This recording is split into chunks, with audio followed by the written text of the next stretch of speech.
In this video I'll show you an entire family of all main variants and crazy modifications of the legendary Douglas Commercial 1, 2 and 3.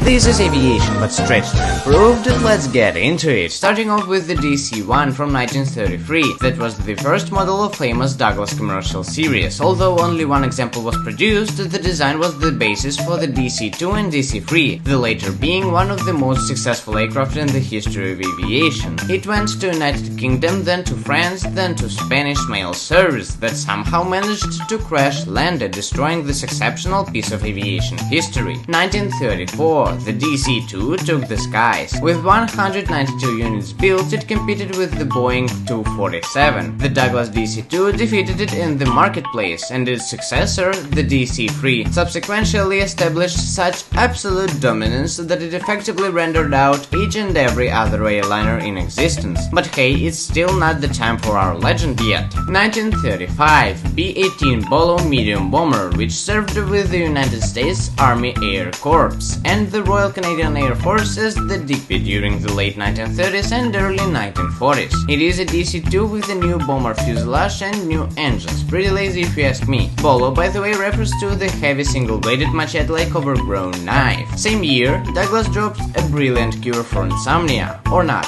The Douglas DST, standing for Douglas Sleeper Transport, the original luxury variant of the legendary Douglas DC-3 introduced in 1935. It featured a wider fuselage than DC-2 with folding berths to accommodate passengers sleeping on overnight transcontinental flights. Also featured an additional row of smaller upper eyebrow windows to provide natural light and scenic views for passengers sleeping in the upper berths, because obviously sleeping passengers need scenic views. And now the legendary DC-3, featuring identical A-frame to DST but without its upper windows and back row windows, and being day-only airliner. At the time it became the most successful airliner of the 1930s and 1940s, as it completely revolutionized commercial aviation. Its production started shortly after the initial batch of DSTs, produced 607 units, which might not seem really crazy, but later thousands of military A-frames were converted from C-47 through 53 into DC-3s, topping out its commercial number to well over 5,000 units. 1938. B-18A Bolo, as if they tried to put an unnecessary article into the naming. Beating its A-less predecessor by almost twice in units built, it featured new nose configuration and new engines, making it an interwar stopgap plane that was obsolete by the start of World War II, but it served as a vital, sturdy training aircraft and an early anti-submarine patrol bomber. Same year, here comes something interesting, the C-41. This plane was the catalyst that pushed C-47s by proving that DC-3 airframe could handle heavy military demands to be the #1 cargo and troop carrier of World War II. This unique and historic aircraft was commissioned by General Henry Arnold, serving as his personal VIP transport and flying office. It featured a 14-seat executive configuration, sleeping quarters, and a galley, with its reinforced floor just like later C-47s. 1939. Now back to DC-2 bomber branch, and here comes the Douglas B-23 Dragon, famous for being as rare as Ryanair butter landing.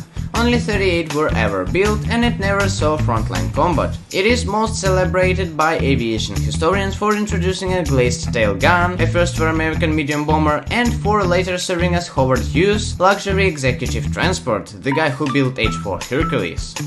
In 1939, developed as an official licensed legally purchased copy of the famous American Douglas DC-3 airliner, the L-2D. The L-2D's flight deck cabin was structurally extended rearward. 3 additional side windows were installed on each side of the cockpit casing. This was done to allow all 4 flight crew members, pilot, co-pilot, navigator, and radio operator to sit together in an expanded front office while retaining exterior visibility, and other practical modifications. And Lee too. It's disgusting. 1941 C-53 Sky Trooper, which took its first flight just a little bit earlier than C-47. It was used for transporting troops, dropping paratroopers, towing military gliders, and executing medical evacuations. C-47 Skytrain or Dakota, with reinforced floor and additional cargo doors, becoming the most produced transport aircraft of World War II with over 16,000 units built.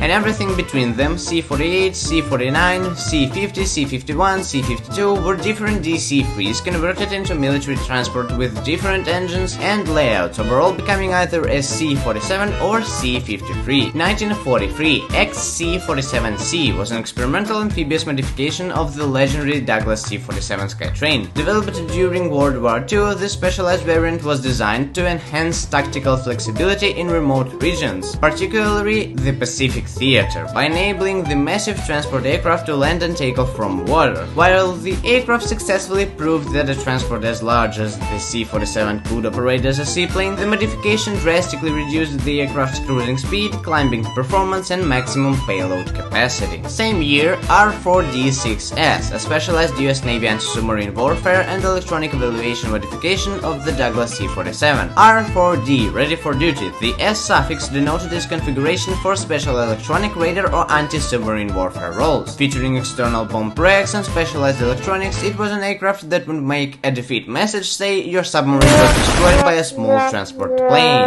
1944, XCG-17 was an assault glider prototype developed by the conversion of C-47. Although the XCG-17 was successfully tested, the requirements for such a large glider had passed, and no further examples of the type were built. However, one additional C-47 was converted in the field to glider configuration briefly during 1946 for evaluation, but was quickly reconverted to powered configuration. 1944-1945, VC-47, a VIP staff transport variant of the C-47, that's all. 1949 was type of a reborn for the DC-3 with its next generation, DC-3S, standing for Super DC-3, heavily redesigned, larger and more powerful version of the classic DC-3. It featured a lengthened fuselage, a taller tail, new more efficient wings and more powerful engines.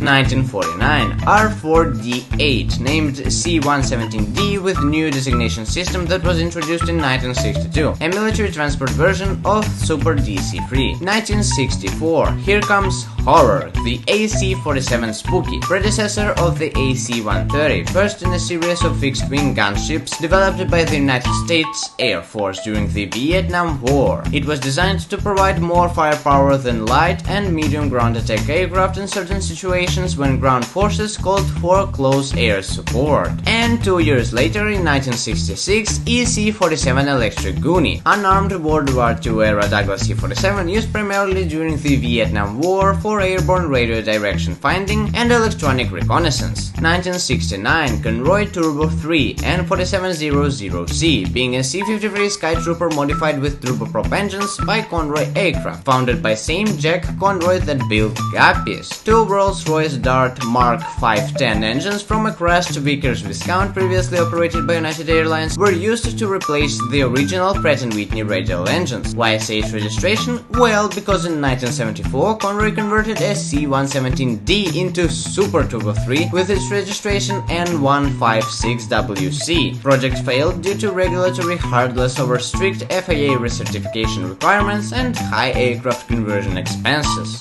The prototype of N-4700C was later converted into the Conroy 3 Turbo 3. In 1977 it was fitted with 3 Pratt & Whitney Canada PT-6A turboprop engines and also with skis for use in polar regions, and flew in the North Pole region out of the Resolute Bay Airport in Canada. It was uniquely suited for flying long distances and landing on rough, unprepared snow runways. In this role, it was instrumental in opening up the interior of Antarctica to private expeditions and tourism. Most notable was a 1983 expedition transporting 8 members of the Seven Summits expedition plus a crew of 3 to the Antarctic for a first ever private assault on Mount Vinson. 1990, the last aircraft in this list, the Basler BT-67. It is a utility aircraft produced by Basler Turbo Conversions of Oshkosh, Wisconsin. It is a remanufactured and modified airframe of the Douglas C-47 Skytrain or the Douglas DC-3. The modifications are designed to extend a little bit the DC-3's serviceable lifetime, from originally anticipated operational lifespan of around 10 years to more usual 90 years. Technically Super DC-3 just with the original tail and turboprop engines, featuring same upgraded wings and lengthened fuselage. Also, 8 AC-47s got their airframes upgraded to BT-67, creating using AC-47T Phantasma. That gunship serves with the Colombian Air Force. The word Phantasma comes from ancient Greek. It is used in modern Romance languages like Spanish, Italian, and Portuguese, which means ghost, being related to original AC-47 name Spooky. And that's all. See ya!